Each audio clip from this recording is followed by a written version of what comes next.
ಆರಾಧ್ಯದೇವನಾಗಿರ್ತಕ್ಕಂಥ ಶ್ರೀ ಭೂಷೇಶ್ವರನ ನೋಡದೆ ನೆನೆಯುತ್ತ ಇವತ್ತು ನಮ್ಮ ಶಾಲೆಯಲ್ಲಿ ಸಂಭ್ರಮದ ಶನಿವಾರ ಈ ಒಂದು ಕಾರ್ಯಕ್ರಮ ವೇದಿಕೆ ಮೇಲೆ ಉಪಸ್ಥಿತರ್ತಕ್ಕಂಥ ಎಲ್ಲ ನನ್ನ ಗುರುಗಳು ಮಾತೆಯರು ಮತ್ತು ವಿದ್ಯಾರ್ಥಿಗಳು ಇವತ್ತು ಮಾಡಿರ್ತಕ್ಕಂಥ ಕಾರ್ಯಕ್ರಮ ಭಾಳಷ್ಟು ಅರ್ಥಪೂರ್ಣವಾಗಿರ್ತದೆ. ಯಾಕಂತಂದರೆ ಪುಸ್ತಕ ಒಂದು ಕಡೆ ಹೇಳ್ತದೆ, ತಲೆ ತೆಗ್ಗಿಸಿ ನಾನು ಓದು ನಿನ್ನ ತಲೆ ಎತ್ತವಾಗಿ ಮಾಡ್ತೀನಿ.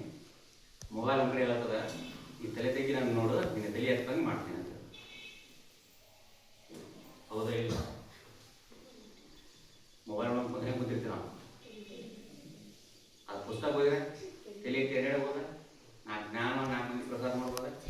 ಸೊ ಆ ನಿಟ್ಟಿನೊಳಗೆ ಈ ವಿಜ್ಞಾನ ಹೇಗಿದೆಯಪ್ಪ ಅಂದ್ರೆ ಮಿತ್ರನೂ ಹೌದು ಶತ್ರುನೂ ಹೌದು. ನೋಡ್ರಿ, ಒಂದು ಕಾಲದೊಳಗೆ ರೇಡಿಯೋ ಅತ್ಯಂತ ಉತ್ತಮವಾದಂಥ ಮಾಧ್ಯಮ. ಈಗಾಗಲೂ ಐತೆ, ಬಟ್ ಬಳಕೆ ಮಾಡೋದು ಭಾಳ ಕಡಿಮೆ. ಯಾವಾಗ ಟಿ ವಿ ಬಂತು ರೇಡಿಯೋದು ಪವನ ಕಡಿಮೆ. ಯಾವಾಗ ಮೊಬೈಲ್ ಬಂತು ಟಿ ವಿದು ನಾವು ಟಿ ವಿಯನ್ನು ಮೂರ್ಖರ ಪೆಟ್ಟಿಗೆ ಅಂತ ಇರ್ತಿದ್ವಿ. ಏನು ತಿರ್ತಿದ್ದ ಮೂರ್ಖರ ಪೆಟ್ಟಿಗೆ. ಯಾಕಂದ್ರೆ ಮನುಷ್ಯನನ್ನ ಒಂದು ಕಡೆ ಕುಂಡ್ರಿಸಿ ಆಲಸ್ಯ ಮಾಡಿಬಿಡ್ತಾರೆ. ಈಗಾಗಲೇ ಐತಿ ಸಾಯಂಕಾಲ 6ರಿಂದ 9 ತನಕ 10 ತನಕ ಬರ್ತಕ್ಕ ಧಾರಾವಾಹಿಗಳಲ್ಲ, ಸರಣಿ ಧಾರಾವಾಹಿಗಳು. ಹೆಣ್ಮಕ್ಳು ಯಾರು ಬಿಡಲ್ಲ.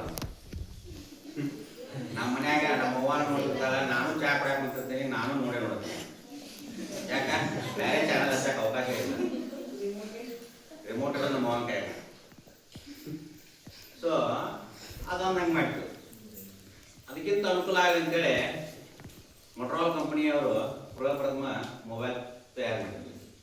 1 kg ಇತ್ತು ಮೊಬೈಲ್. ಎಷ್ಟಿತ್ತು? 1 kg. ಸೊ ಆ 1 kg ಮೊಬೈಲ್ ಹಿಡ್ಕೊಂಡು ಅಡ್ಡಾಡಿ ಅವಾಗ ಅವ್ರನ್ನ ಎಲ್ಲರೂ ಭಾಳಷ್ಟು ಮನರಂಜನೆ ಕೊಡೋದು. ಯಾವಾಗ ಅದು ಗಾತ್ರ ಚಿಕ್ಕ ಆಗ್ತಾ ಹಲವಾರು ಸಾಫ್ಟ್ವೇರ್ಗಳು ಬಂದು ಇನ್ನು ಆಂಡ್ರಾಯ್ಡ್ ಅಂತ ಬಂತು ನೋಡು, ಅದು ಇನ್ನಷ್ಟು ಮೊಬೈಲ್ ಏನೇನೋ ಬಿಡ್ತದೆ. ಅತಿ ಚಿಕ್ಕದಾಗಿ ಮಾಡಿ ನಮ್ಮನ್ನ ಪೂರ್ತಿ ಅಟ್ರಾಕ್ಟ್ ಮಾಡ್ತೀವಿ. ಈ ಜಗತ್ತನ್ನ ನಮ್ಮ ಕೈಯಲ್ಲಿ ಇರುವ ಮಾಡಿ. ಬಟ್ ಇದನ್ನು ನಾವು ಎದಕ್ಕೆ ಯೂಸ್ ಮಾಡಬೇಕು ಅನ್ನೋದು ಭಾಳ ಚಂದ ಹೇಳಿ ಸರ್, ಎಲ್ಲರೂ ಹೇಳಿ ನೀವು. ಭಾಳಷ್ಟು ವಿಷಯಗಳನ್ನ ಅದ್ರಾಗದಾವ. ನಮ್ಮ ಮೊಬೈಲ್ಗಳು ಇರ್ತಕ್ಕಂಥ ಭಾಳಷ್ಟು ಅಂಶಗಳು ಒಳ್ಳೆಯದದಾವ. ಬಟ್ ನಾವು ಅಡಿಕ್ಟ್ ಆಗಿದ್ದಕ್ಕೆ ರೀಲ್ಸ್ಗೆ, ವಾಟ್ಸಾಪಿಗೆ, ಫೇಸ್ಬುಕ್ಕಿಗೆ. ಇಲ್ಲಿ ನೀವು ಹೇಳ್ತಕ್ಕಂಥ ಸಂದರ್ಭದಾಗ ನೀವೇನು ನಿಮ್ಮ ಹೇಳಕತ್ತಿಲ್ಲ, ನಾನು ಕೂಡ ಬಳಕೆ ಮಾಡಕತ್ತೇನೆ. ಎಷ್ಟು ಅಡಿಕ್ಟ್ ಆಗ್ಯವಪ್ಪ ಅಂತಂದ್ರೆ ಎದ್ದ ತಕ್ಷಣ ನಾವು ಜೋರ ನೋಡಂಗಿಲ್ಲ. ಈಗ ಮೊಬೈಲ್ ನೋಡ್ತೀವಿ, ಯಾವ್ದಾರು ಮೆಸೇಜ್ ಬಂದಿರ್ತೇನೆ, ಯಾರು ಏನು ಬೇಕಾದ್ರೆ ನಮಗೆ. ಎಷ್ಟು ಶಾರ್ಟ್ಕಟ್ ಆಗಿಬಿಟ್ಟಪ್ಪ ಅಂದ್ರೆ ಹ್ಯಾಪಿ ಬರ್ತ್ಡೇ ಅನ್ನಂಗಿಲ್ಲ, HBD, GM. ಯಾರು ತಿಳ್ಕೊಂಡ್ರಲ್ಲ RIP, ರೆಸ್ಟ್ ಇನ್ ಪೀಸ್ ಮುಗೀತು. ಅಂದ್ರೆ ಯಾರು ಬರ್ತ್ಡೇ ಇದ್ರೆ ಅವ್ರು ಮನೆಗೆ ಹೋಗಿ ವಿಶ್ ಮಾಡಿದ್ರೆ ಮೊದಲೇಕ. ನೀವು ಮಾಡ್ತಾರೆ ಬರ್ತ್ಡೇ ಅನ್ನಂಗಿಲ್ಲ, ಕೇಕ್ ತರ್ತಾರ, ಸಂಜೆ ಬಂದು ಹಾಸ್ತಾರ, ಅದನ್ನು ವಿಡಿಯೋ ಮಾಡ್ತಾರೆ, ಅಲ್ಲಿ ಅದ್ರ ಮುಂದೆ ಕೊಂದಾಡ್ತಾರೆ, ಅದ್ರ ಮತ್ತೆ ಬೆಳಿತಾರೆ, ಏನೋ ಮಾಡ್ತಾರೆ.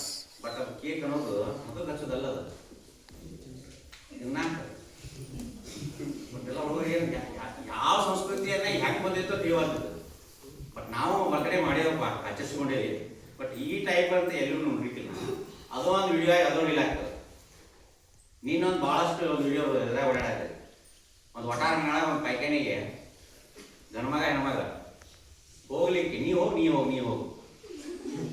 3ನೇ ವ್ಯಕ್ತಿ ಹೋಗ್ತಾನೆ, ಇಬ್ರು ಹೇಳ್ದ.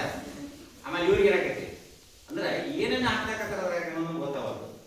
ಈಗ ಯಾರೋ ವೇದಿಕೆ ಸಿಗೈತಂತೆ, ಅದೊಂದು ವೇದಿಕೆನ. ಬಟ್ ಅಲ್ಲಿ ಎಲ್ಲಿ ನಾವು ಎಂಥದ್ದು ಯೂಸ್ ಮಾಡ್ಕೋಬೇಕು ಅದ್ರ ಒಳ್ಳೇದು ಭಾಳ ಇದೆ. ಹಿಂಗೆ ರಿಸರ್ಚ್ ಮಾಡ್ಬೇಕಂತೆ. ಇವೆಲ್ಲರೂ ಜಂಜೀಗಳು ನಿಂತ್ಕೊಂಡು ಕಷ್ಟ ಇಲ್ಲದ ಎಲ್ಲವನಿಗೆ ಈಗ ಕಾಲಕ್ಕೆ ಪಡೆದಂಥ ವ್ಯಕ್ತಿಗಳು ನೀವೇ. ನಾವು ಲೆಟರ್ ನೋಡೀವಿ, ಫೋನ್ ಕಾಲ್ ನೋಡೀವಿ, STD ಬೂತ್ ನೋಡೀವಿ, ವಾಯ್ಸ್ ನೋಡೀವಿ, ಬ್ಯಾಂಕ್ ನೋಡೀವಿ. ಇವತ್ತು ನೀವು ಬ್ಯಾಂಕ್ ಹೋಗುವಂಥ ಅವಕಾಶನೇ ಇಲ್ಲ. ನಿಮಗೆ ಫೋನ್ಪೇ ಟ್ರಾನ್ಸ್ಫರ್ ಮಾಡೋ ಫಂಡ್ ಅಂದರೆ ಅಂದ್ರೆ ನಿಮ್ಮ ಜಂಜಿಗಳು ತಿರ್ತಾರೆ. ಇನ್ನು ನೆಕ್ಸ್ಟ್ ಬರ್ತದೆ ಆಲ್ಫಾ ಬೀಟಾ ಅಂತ ಬರ್ತದೆ. AI ಅಂತ ಕರಿತೀವಿ. ಈಗ ಕರಿತೀವಿ ಇವೆಲ್ಲ ತಿಳ್ಕೊಬೇಕು ನೀವು. ಯಾಕಪ್ಪ ಅಂತಂದ್ರೆ ಜೀವನ ಸಂಕುಚಿತ ಆಗಿಬಿಟ್ಟಿದೆ. ಊಟ ಮಾಡಬೇಕಾದಾಗ ಸಂದರ್ಭದಲ್ಲಿ ಮಗುವಿನ ಮುಂದೆ ಏನಿರ್ಬೇಕು ಈಗ ಮೊಬೈಲ್ ಇದ್ದರೆ ಊಟ ಮಾಡ್ತಿರ್ತಾರೆ. ಜೀವ ಕಳ್ಕೊಂಡಿರೋದಾರ. ಉತ್ತರ ಪ್ರದೇಶದೊಳಗೆ ಒಂದೇ ಕುಟುಂಬದ 3 ಅಕ್ಕಂಗಿಯರು 8, 9, 10ನೇ ತರಗತಿ 24 ಗಂಟೆ ನಿಲ್ಲಿಸತ್ರ ಮೊಬೈಲ್ ಕೊಡ್ಸಿದ್ರು. ಹೆಂಗರ ಮನಸ್ಥಿತಿ ಆಗಿರ್ಬೋದು. ಇಲ್ಲಿಂದ ಇಲ್ಲಿಗೆ ಕಾಣಿಸ್ತೀವಿ ನಾವು. ತಂದೆಯನ್ನ ಮರ್ಡರ್ ಮಾಡಿರ್ತಕ್ಕಂಥ 50 ಪೇಪರ್ನಾಗ ಬೆಳಿಗ್ಗೆ ನೋಡಿದ್ದೆ ವಿಜಯವಾಡ. ಮೊಬೈಲ್ನಿಂದ ಒಂದು ಕುಟುಂಬ ಸರ್ವನಾಶ ಅಂತ ವಿಜಯವಾಡ ಪೇಪರ್ ಆಯಿತು. ಅಂದ್ರೆ ಎಷ್ಟು ನಾವು ಮೊಬೈಲ್ ಅಡಿಕ್ಟ್ ಆಗೀವಿ. ಆ ಮೊಬೈಲ್ ಅಂತ ತಂದೆಯನ್ನು ಕೊಲ್ಲುವಂಥ ಸ್ಥಿತಿ ಒಳಗಿದ್ದೀವಿ.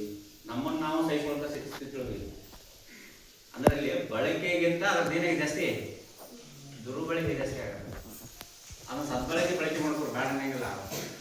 ಭಾಳಷ್ಟು ಅದರ ಉಪಯೋಗ, ಬಟ್ ಅದನ್ನು ದುರುಪಯೋಗ ಮಾಡ್ಕೋಬಾರ್ದು ಅಂತಕ್ಕಂಥ ಮಾತನ್ನು ಹೇಳ್ತಾ ಇನ್ನೊಂದು ವಿಷಯಗಳನ್ನೆಲ್ಲ ವಿದ್ಯಾರ್ಥಿಗಳು ಹೇಳಿದ್ದಾರೆ. ಸೊ ಇವತ್ತು ಮಾತಾಡಲಿಕ್ಕೆ ಅವಕಾಶ ಕೊಟ್ಟಿರ್ತಾರೆ ತಮ್ಮೆಲ್ಲ ಮನುಷ್ಯ